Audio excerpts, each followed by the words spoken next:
Assalamualaikum warahmatullahi wabarakatuh. Bayangkan, seorang anak perempuan sedang dalam perjalanan pulang, ingin sekali bertemu ibunya. Setiap putaran roda motornya adalah langkah menuju pelukan yang dirindukan. Namun, di tengah jalan, kebahagiaan itu dihantam kenyataan pahit. Sebuah pertemuan tak terduga memaksa dia menghadapi ujian berat yang mengancam segalanya. Dia harus memilih, tunduk pada ketidakadilan atau berdiri tegak melawan. Apa yang sebenarnya terjadi? Akankah dia sampai di rumah ibunya dengan selamat? Ataukah perjalanan ini akan menjadi akhir dari segalanya? Namun sebelum kita mulai ke cerita ini, tuliskan dulu di kolom komentar, dari kota mana kalian menonton. Semoga yang like dan subscribe channel ini, dimudahkan urusannya, dilapangkan rezekinya, disehatkan badannya, dan dikabulkan hajat dunia akhirat oleh Allah Subhanahu wa Ta'ala. Amin ya Robbal Alami. Sekarang mari kita masuk ke ceritanya. Dina mengendarai motor matiknya, sebuah Honda Vario berwarna merah, menyusuri jalanan yang mulai ramai. Matahari sore sudah agak condong ke barat, memancarkan cahaya jingga yang lembut di antara pepohonan di pinggir jalan. Helm full face berwarna putih bersih membungkus kepalanya, melindungi wajahnya dari terpaan angin dan debu jalanan. Sarung tangan kulit berwarna hitam yang pas di tangannya menunjukkan kerapiannya, bahkan saat berkendara.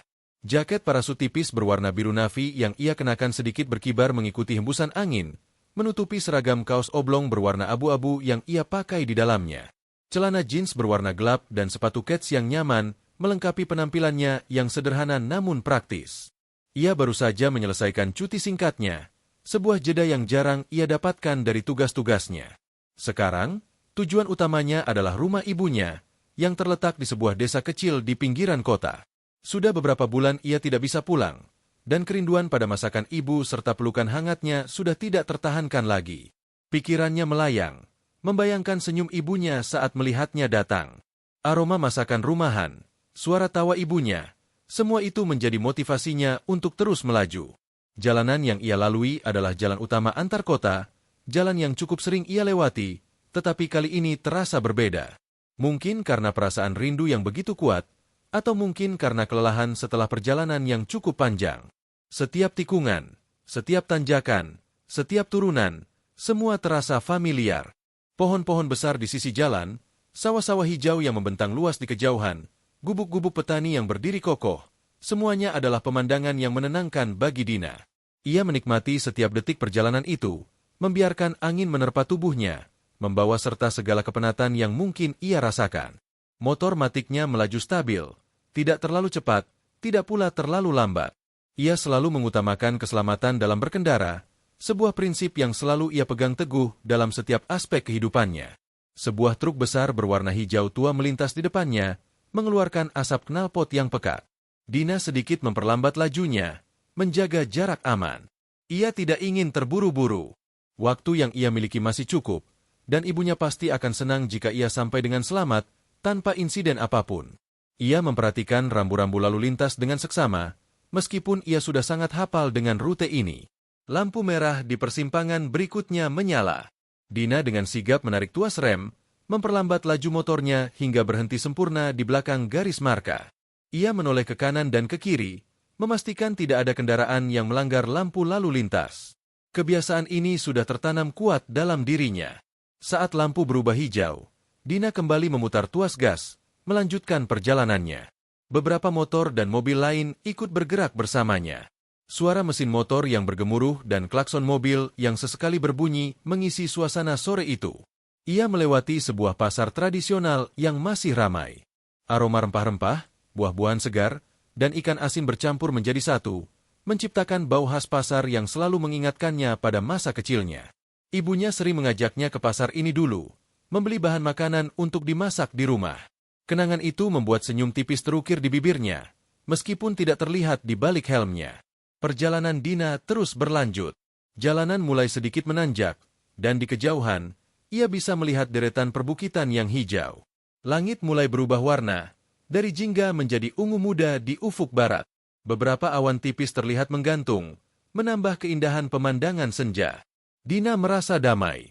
Kedamaian seperti ini jarang ia rasakan di tempat tugasnya. Sebagai seorang prajurit wanita, hidupnya dipenuhi dengan rutinitas yang ketat, disiplin yang tinggi, dan tantangan yang berat. Cuti seperti ini adalah sebuah kemewahan yang sangat ia hargai. Ia melewati sebuah desa yang sepi, rumah-rumah penduduk terlihat berjajar rapi di pinggir jalan. Beberapa anak-anak terlihat bermain bola di lapangan tanah kosong. Suara tawa mereka terdengar riang, menambah suasana pedesaan yang asri. Dina memperlambat laju motornya sejenak, mengamati mereka. Ia teringat masa kecilnya sendiri, bermain bersama teman-temannya di kampung halaman. Sebuah nostalgia yang manis menyelimuti hatinya. Tiba-tiba, dari kejauhan, ia melihat sebuah keramaian di pinggir jalan. Beberapa motor terlihat berhenti, dan ada dua orang pria berseragam polisi lalu lintas yang sedang berbicara dengan pengendara motor. Dina sedikit mengernyitkan dahi. Pemandangan seperti ini cukup sering terjadi, terutama di jam-jam sibuk. Ia mengira itu hanya pemeriksaan rutin biasa, atau mungkin ada pengendara yang melanggar aturan. Ia tidak terlalu memikirkannya, hanya sedikit waspada. Dina terus melaju. Ia akan melewati titik keramaian itu. Saat ia mendekat, salah satu polisi yang berdiri di pinggir jalan, seorang pria dengan perawakan agak gemuk dan kumis tebal, mengangkat tangannya. Telapak tangannya menghadap ke arah Dina, sebuah isyarat jelas untuk berhenti. Dina sedikit terkejut, namun dengan sigap ia menarik tuas rem motornya, memperlambat laju hingga berhenti tepat di samping polisi itu. Ia mematikan mesin motornya. "Selamat sore, Ibu," sapa polisi itu. Suaranya terdengar agak berat. Matanya menatap Dina dari balik kaca helmnya. Dina membuka kaca helmnya sedikit, hanya sampai hidungnya, agar bisa berbicara. "Selamat sore, Pak. Ada apa ya?" tanyanya dengan nada sopan. Polisi itu tidak langsung menjawab. Ia berjalan mengelilingi motor Dina sejenak, mengamati plat nomor dan kelengkapan motornya. Gerakannya terasa agak lambat dan berlebihan. Dina merasa sedikit tidak nyaman dengan tatapan mata polisi itu yang terkesan menilai. "Ibu tahu kesalahan ibu apa?" tanya polisi itu, kini berdiri di samping motor Dina, tangannya berkacak pinggang. Dina mengernyitkan dahi. Ia merasa tidak melakukan kesalahan apapun. Ia sudah memastikan semua kelengkapan berkendara dan surat-suratnya lengkap sebelum berangkat. Ia juga berkendara dengan hati-hati dan tidak melanggar rambu lalu lintas. "Kesalahan apa ya, Pak?" tanya Dina balik, suaranya tetap tenang. Ia mencoba mengingat-ingat setiap detiknya di jalan. "Tidak ada. Ibu melanggar marka jalan putus-putus tadi," kata polisi itu, menunjuk ke belakang dengan ibu jarinya ke arah persimpangan yang baru saja ia lewati. "Itu pelanggaran." Dina terdiam sejenak. Marka jalan putus-putus. Ia yakin sekali bahwa ia tidak melanggar marka apapun. Ia selalu berada di jalurnya. "Maaf, Pak. Saya rasa tidak. Saya berkendara sesuai jalur saya, dan saya tidak melewati marka putus-putus itu," jawab Dina, suaranya sedikit lebih tegas, namun masih dalam batas kesopanan. Polisi itu tersenyum miring. Senyumnya terasa tidak tulus. "Oh, Ibu tidak merasa salah? Tapi kami melihatnya dengan jelas. Ibu tadi mengambil jalur terlalu kanan saat berbelok di persimpangan itu. Itu pelanggaran," katanya. Nadanya mulai terdengar sedikit menekan. Dina menghela napas pelan. Ia tahu betul apa yang sedang terjadi. Situasi seperti ini sudah sering ia dengar. Bahkan ia alami beberapa kali di masa lalu, sebelum ia menjadi prajurit. Ini adalah modus operandi umum oknum polisi untuk mencari-cari kesalahan demi mendapatkan uang. "Saya yakin tidak, Pak. Saya selalu berhati-hati," kata Dina, mencoba mempertahankan ketenangannya. "Begini saja, Bu," potong polisi itu, mengabaikan perkataan Dina. Ia mendekatkan wajahnya sedikit ke arah Dina, suaranya direndahkan. "Kita tidak usah memperpanjang masalah ini. Ibu tahu kan, kalau ditilang itu ribet, harus ke pengadilan, bayar denda, buang waktu. Apalagi ibu mau pulang kampung, kan?" Dina menatap mata polisi itu lurus. Ia melihat ada niat lain di balik kata-kata sopan yang diucapkan. "Jadi, bagaimana, Bu?" tanya polisi itu lagi, kali ini dengan senyum yang lebih jelas menunjukkan maksudnya. Tangannya sedikit bergerak, seolah menunggu sesuatu. Dina sudah tahu. Ini adalah pemerasan. Sebuah perasaan marah mulai muncul dalam dirinya, namun ia berusaha keras untuk menahannya. Sebagai seorang prajurit, ia dilatih untuk menghadapi situasi sulit dengan kepala dingin, tetapi sebagai manusia, ia juga memiliki batas kesabaran. "Saya tidak merasa bersalah, Pak. Jadi, saya tidak akan membayar denda di tempat," kata Dina dengan tegas.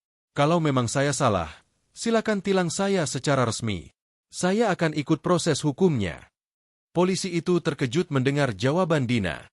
Senyumnya menghilang. Wajahnya berubah masam. Ibu ini ngeyel sekali. Ya, katanya. Nadanya mulai terdengar tidak sabar. Sudah dibilang baik-baik. Kok malah begitu? Saya hanya meminta hak saya, Pak. Jika saya bersalah, silakan tilang. Jika tidak, saya minta izin untuk melanjutkan perjalanan saya. Jawab Dina, suaranya tidak bergeming. Polisi itu mendengus kasar. Ia menatap Dina dengan tatapan tajam. Jangan sok tahu, Ibu. Ini tugas kami. Kami yang tahu mana yang salah dan mana yang benar. Katanya, suaranya meninggi. Atau Ibu mau saya periksa kelengkapan surat-surat Ibu semuanya? SIM, STNK, KTP? Jangan-jangan ada yang tidak beres juga. Dina merasa tantangan dalam ancaman polisi itu. Ia tahu surat-suratnya lengkap dan sah. Ia tidak takut. Silakan, Pak. Periksa saja. Semua surat-surat saya lengkap dan valid, kata Dina, tanpa sedikit pun keraguan. Polisi itu semakin kesal. Ia mendekatkan tubuhnya ke arah Dina, membuat Dina merasa terintimidasi. Ibu ini benar-benar ya, katanya. Suaranya rendah namun penuh ancaman. Jangan sampai nanti Ibu menyesal. Saya bisa mempersulit Ibu di sini. Dina menatap polisi itu tanpa berkedip. Ia tidak mundur sedikit pun. Instingnya sebagai prajurit mulai mengambil alih. Ia mulai menganalisis situasi, jarak, posisi polisi, dan kemungkinan reaksi. Saya tidak takut, Pak. Saya hanya meminta keadilan, ujar Dina, suaranya mantap. Polisi itu terlihat semakin marah. Wajahnya memerah. Ia merasa harga dirinya diinjak-injak oleh seorang wanita pengendara motor. Baiklah kalau begitu.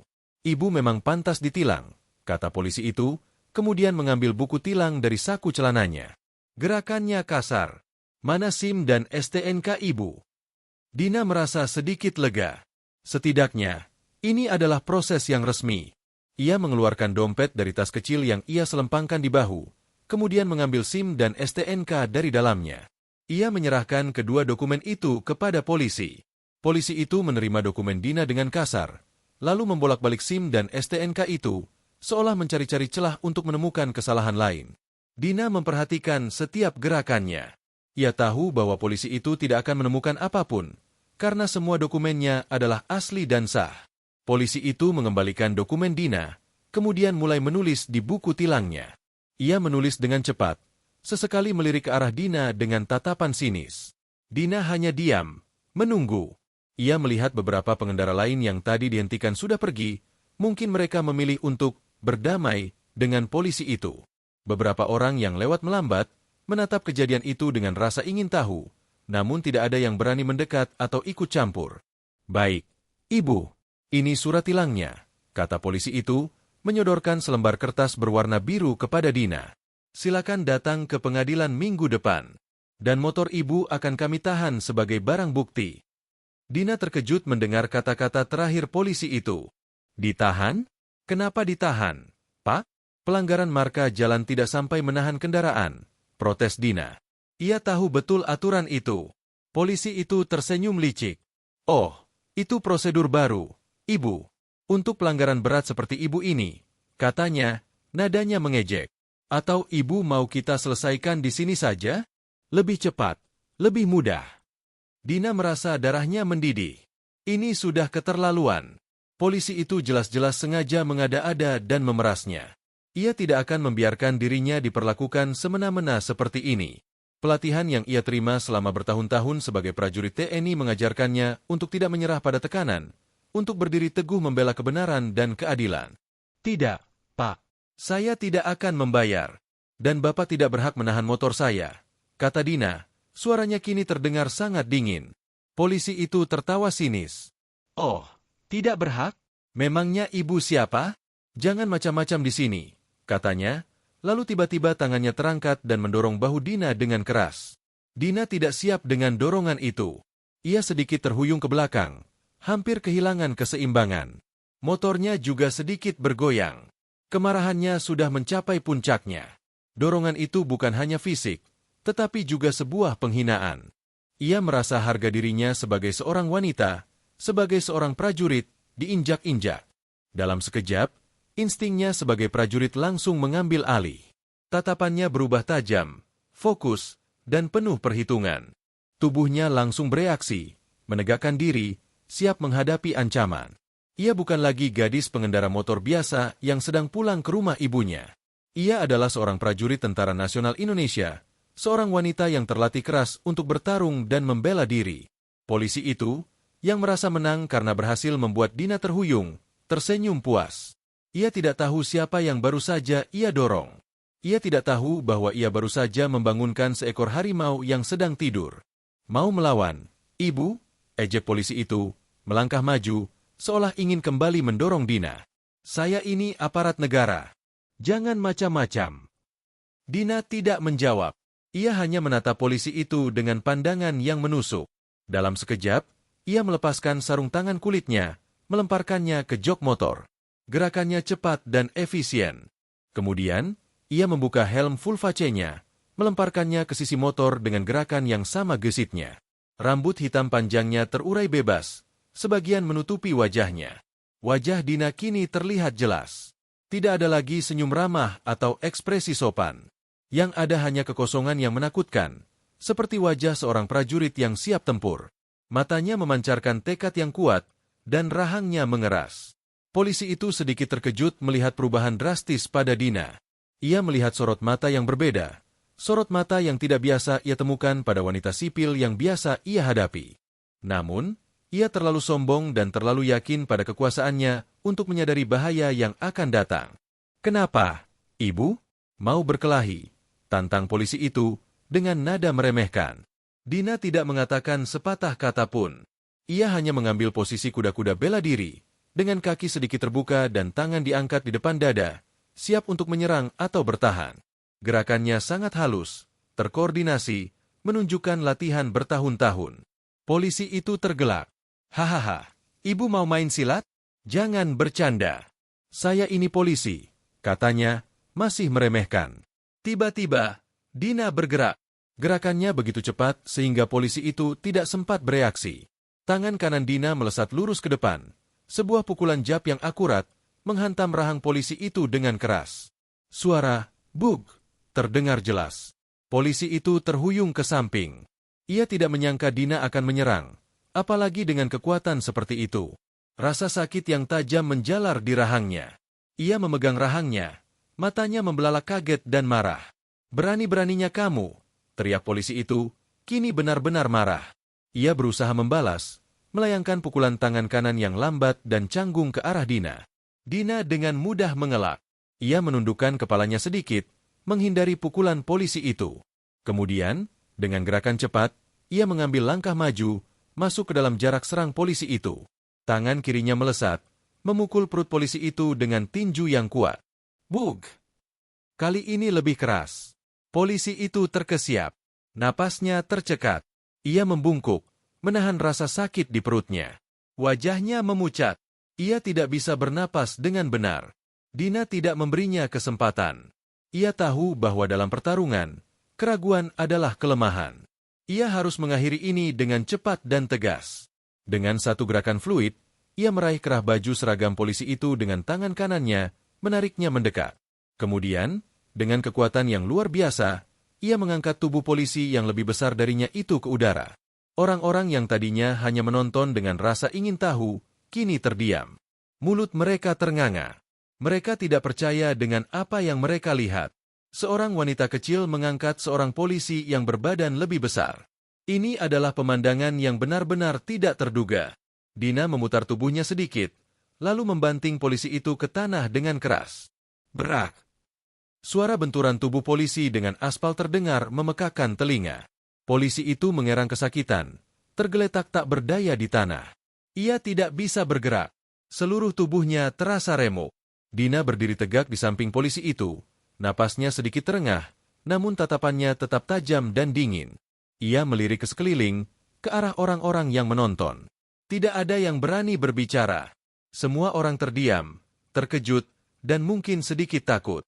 Polisi yang satu lagi, rekan dari polisi yang baru saja dibanting Dina, yang tadinya sibuk mengatur lalu lintas di sisi lain jalan, kini berlari mendekat. Ia melihat rekannya tergeletak di tanah, dan seorang wanita berdiri di sampingnya dengan posisi siaga. "Hei, apa yang kamu lakukan?" teriak polisi itu, suaranya penuh amarah. Ia mencabut tongkat polisinya dari pinggangnya, bersiap untuk menyerang. Dina menatap polisi kedua itu. Ia tahu ia harus menyelesaikan ini tanpa kekerasan lebih lanjut jika memungkinkan. Ia tidak ingin memperpanjang masalah. Tujuannya hanya untuk membela diri dan memberikan pelajaran kepada oknum yang berlaku sewenang-wenang. "Dia yang memulai, Pak," kata Dina, suaranya tenang namun tegas. "Dia mencoba memerah saya, menahan motor saya tanpa alasan, dan mendorong saya." Polisi kedua itu tidak percaya. Ia melihat rekannya yang tergeletak lemas. "Kamu berani melawan aparat?" bentaknya, melangkah maju dengan tongkat di tangan. Dina tahu ia tidak bisa membiarkan situasi ini semakin memburuk. Ia tidak ingin terlibat dalam pertarungan dengan lebih banyak polisi. Ada cara yang lebih baik untuk menyelesaikan ini. Dengan gerakan yang terkontrol, Dina merogoh saku jaketnya. Ia mengeluarkan sebuah dompet kulit berwarna hitam. Dari dompet itu, ia mengeluarkan sebuah kartu identitas. Kartu itu terbuat dari bahan plastik tebal, dengan logo dan tulisan yang jelas. "Tunggu dulu, Pak," kata Dina, mengangkat kartu identitasnya tinggi-tinggi agar polisi kedua itu bisa melihatnya dengan jelas. "Lihat ini." Polisi kedua itu terhenti sejenak. Ia melihat kartu yang dipegang Dina. Matanya membelalak. Ekspresi marahnya perlahan berubah menjadi terkejut, lalu menjadi ketakutan. Kartu itu adalah kartu identitas anggota Tentara Nasional Indonesia. Di sana tertera nama Dina, pangkatnya, dan fotonya dalam seragam militer lengkap.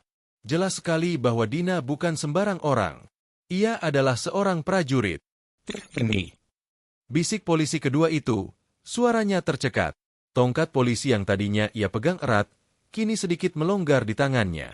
Ia menatap Dina lagi, kali ini dengan pandangan yang benar-benar berbeda. Ia melihat seragam kaos oblong dan celana jeans yang Dina kenakan, lalu membayangkan seragam loreng yang ada di foto kartu identitas itu. Ia juga melihat sorot mata Dina yang dingin dan tegas, sorot mata seorang prajurit sejati. Ia menyadari bahwa ia baru saja berhadapan dengan seseorang yang jauh di atasnya. Beberapa saat kemudian, terdengar suara sirine mobil patroli dari kejauhan. 2 mobil polisi lainnya tiba di lokasi, mungkin dipanggil oleh rekan polisi yang tergeletak atau oleh warga yang melihat keributan. Dari mobil-mobil itu, turunlah beberapa polisi lain berseragam lengkap. Mereka terlihat bingung melihat kerumunan orang. Seorang polisi tergeletak di tanah, dan seorang wanita berdiri tegak di sampingnya sambil memegang kartu identitas. "Ada apa ini?" tanya salah satu polisi yang baru datang, seorang pria parubaya dengan pangkat yang lebih tinggi, mungkin seorang perwira. Polisi kedua yang tadinya memegang tongkat, segera menghampiri perwira itu. Wajahnya pucat pasi. Ia membisikkan sesuatu ke telinga perwira itu, sambil sesekali melirik ke arah Dina. Perwira itu mendengarkan dengan seksama. Matanya melebar saat mendengar bisikan polisi itu. Ia kemudian menoleh ke arah Dina, yang masih berdiri tegak dengan kartu identitas di tangannya. Ia melihat kartu itu, lalu menatap wajah Dina. Perwira itu mengangguk pelan. Ia mengerti. Situasi ini jauh lebih rumit dari yang ia bayangkan. Seorang anggota TNI, seorang wanita, telah membanting seorang polisi lalu lintas. Ini adalah masalah besar. Ia berjalan mendekati Dina, langkahnya hati-hati. "Maaf, Ibu, bisa saya lihat kartu identitasnya?" tanyanya dengan nada hormat, sangat berbeda dari nada bicara polisi yang tadi. Dina menyerahkan kartu identitasnya kepada perwira itu. Perwira itu menerima kartu Dina dengan kedua tangan, membacanya dengan seksama, lalu mengembalikannya kepada Dina. "Terima kasih, Ibu," katanya. Suaranya terdengar tulus. "Saya mohon maaf atas insiden ini. Saya akan mengurus masalah ini sesuai prosedur." Dina mengangguk. Ia tahu bahwa perwira itu mengerti implikasi dari apa yang baru saja terjadi. Seorang prajurit TNI yang sedang cuti disalahgunakan dan dilecehkan oleh oknum polisi. Ini adalah pelanggaran serius, bukan hanya terhadap Dina sebagai individu, tetapi juga terhadap institusi TNI. "Saya hanya membela diri, Pak," kata Dina, suaranya kembali datar. "Dan saya tidak melakukan pelanggaran apapun." "Saya mengerti, Ibu. Saya akan pastikan semua ini ditangani dengan benar," jawab perwira itu, menatap Dina dengan penuh rasa hormat. Ia kemudian menoleh ke arah polisi yang tergeletak di tanah, yang kini sedang dibantu oleh beberapa polisi lain untuk berdiri. Wajah polisi itu bengkak dan memar, dan ia terlihat sangat kesakitan. Perwira itu kembali menatap Dina. "Silakan, Ibu. Kalau Ibu ingin melanjutkan perjalanan, silakan. Kami akan mengurus sisanya di sini." Dina mengangguk sekali lagi. Ia mengambil helmnya dari tanah, membersihkannya sedikit dari debu, lalu memakainya kembali. Kemudian ia memakai sarung tangannya. Ia naik ke atas motornya, menyalakan mesin. Suara mesin motor matiknya terdengar halus. Ia melirik arah polisi yang tergeletak di tanah, yang kini sudah bisa duduk bersandar di bahu rekannya, masih meringis kesakitan. Polisi itu menatap Dina dengan tatapan benci, namun juga terlihat ada rasa takut yang mendalam di matanya. Dina tidak memperdulikannya. Ia hanya menatap perwira yang berdiri di depannya. "Terima kasih, Pak," kata Dina. Kemudian ia memutar tuas gas, dan motornya mulai bergerak perlahan. Perwira itu mengangguk, memberi hormat kecil kepada Dina. Polisi-polisi lain juga terdiam, menatap Dina yang perlahan menjauh. Tidak ada yang berani menghalangi, tidak ada yang berani berbicara. Mereka semua tahu bahwa mereka baru saja menyaksikan sesuatu yang luar biasa, dan mereka juga tahu bahwa insiden ini akan memiliki konsekuensi yang serius bagi rekan mereka. Dina melaju, meninggalkan lokasi kejadian. Cermin spion motornya menunjukkan keramaian di belakangnya mulai bubar. Beberapa orang masih berdiri, berbisik-bisik, menunjuk-nunjuk ke arah polisi yang masih tergeletak. Polisi-polisi lain terlihat sibuk. Angin kembali menerpa wajah Dina, membawa serta bau debu dan asap kendaraan. Ia menghela napas panjang. Ketegangan yang tadinya menyelimutinya perlahan mulai mereda. Ia merasa sedikit lega, tetapi juga ada rasa getir yang tersisa di hatinya. Ia tidak suka kekerasan, tetapi ia juga tidak akan membiarkan dirinya ditindas. Pikirannya kembali pada ibunya. Ia ingin segera sampai di rumah, memeluk ibunya, dan melupakan insiden yang baru saja terjadi. Jalanan di depannya mulai sepi. Matahari sudah hampir tenggelam sepenuhnya, menyisakan semburat merah di cakrawala. Langit mulai gelap, dan bintang-bintang mulai terlihat satu persatu. Dina terus melaju, motornya membelah kegelapan malam. Cahaya lampu motornya menerangi jalan di depannya. Ia tahu bahwa perjalanan masih sedikit jauh, tetapi ia merasa lebih kuat sekarang. Ia telah membela dirinya, dan ia telah menunjukkan bahwa seorang wanita, seorang prajurit, tidak bisa diremehkan. Ia melewati sebuah jembatan tua yang terbuat dari kayu, mengeluarkan suara berderit saat dilalui kendaraan. Di bawah jembatan, aliran sungai terlihat tenang, memantulkan cahaya bulan yang mulai bersinar. Dina menikmati pemandangan itu, membiarkan pikirannya beristirahat sejenak dari kejadian yang menegangkan. Ia merasa bersyukur kepada Allah karena telah memberinya kekuatan dan keberanian untuk menghadapi situasi sulit itu. Alhamdulillah, semuanya sudah berakhir. Beberapa kilometer lagi, ia akan sampai di desanya. Pikirannya dipenuhi dengan gambaran rumah ibunya, lampu-lampu yang menyala hangat, dan aroma masakan yang menggugah selera. Ia ingin segera berbagi cerita dengan ibunya, tetapi ia tahu ibunya akan khawatir. Mungkin ia akan menceritakan kejadian itu dengan versi yang lebih ringan, agar ibunya tidak terlalu cemas. Ia tidak ingin ibunya terbebani oleh masalahnya. Dina adalah seorang wanita yang kuat, baik fisik maupun mental. Pelatihan militer telah membentuknya menjadi pribadi yang tangguh, disiplin, dan berani. Namun, di balik seragam dan kekuatannya, ia tetaplah seorang anak yang merindukan kasih sayang ibunya. Ia adalah seorang wanita yang ingin hidup damai, tanpa gangguan dan ketidakadilan. Ia melihat papan nama desa di kejauhan. Sebuah senyum kembali terukir di bibirnya. Akhirnya, ia akan sampai. Perjalanan panjang ini, dengan segala rintangan yang ia hadapi, akan segera berakhir. Ia siap untuk kembali ke pelukan ibunya, ke tempat di mana ia selalu merasa aman dan dicintai. Dina mempercepat laju motornya sedikit. Hatinya dipenuhi kebahagiaan dan antisipasi. Ia tahu, di rumah, ibunya pasti sudah menunggunya dengan sabar, dengan segala kehangatan yang hanya bisa diberikan oleh seorang ibu.